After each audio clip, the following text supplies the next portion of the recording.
Hi, my name is Mary. Today we're going to be talking about the disappearing loop cast-on, also known as the pinhole or circular cast-on.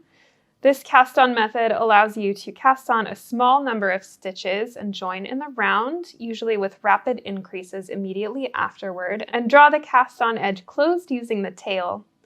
This creates a seamless start for things like center-out shawls, the crown of a hat, and even sock toes.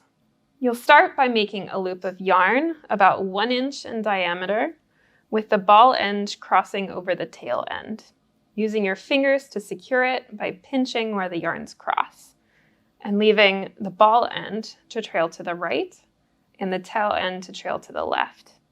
Then you'll use a double-pointed needle or a long circular needle if you prefer magic loop for working small circumferences in the round. Each stitch will be formed in 2 motions. First, with the needle in your right hand and using the ball end, you'll insert the needle tip into the loop from front to back, wrap the yarn around the needle tip counterclockwise, and bring it back through the loop. Then you'll wrap the yarn around the needle tip counterclockwise again, as if you're making a yarn over, and pass the first loop over the second loop and off the needle. You can use your fingers to help you with this or a second needle. That makes 1 stitch cast on. You'll repeat these 2 steps until you've got the number of stitches needed for your pattern. I'll work a few more stitches here to show you.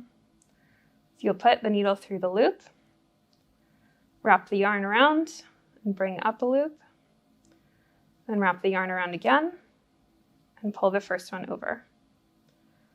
There's another stitch.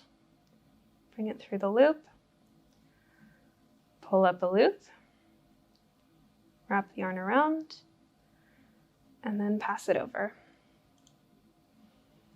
You'll do this as many times as you need for the stitches in your pattern.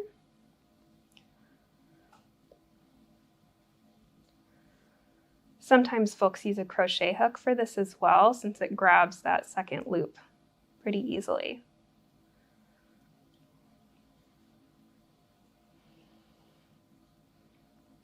Once you're finished casting on, you'll distribute the stitches among multiple DPNs or half and half on your magic loop, depending on your preference, and start working in the round according to your pattern. After working a few rounds, you can gently pull the yarn tail to close the circle. I would not typically do this immediately after casting on because you'll want a little bit of fabric to anchor it, but I'm just going to show you here for the purposes of demonstration how you can close the circle by pulling the tail. And there you have it. That's the disappearing loop cast on. Happy knitting!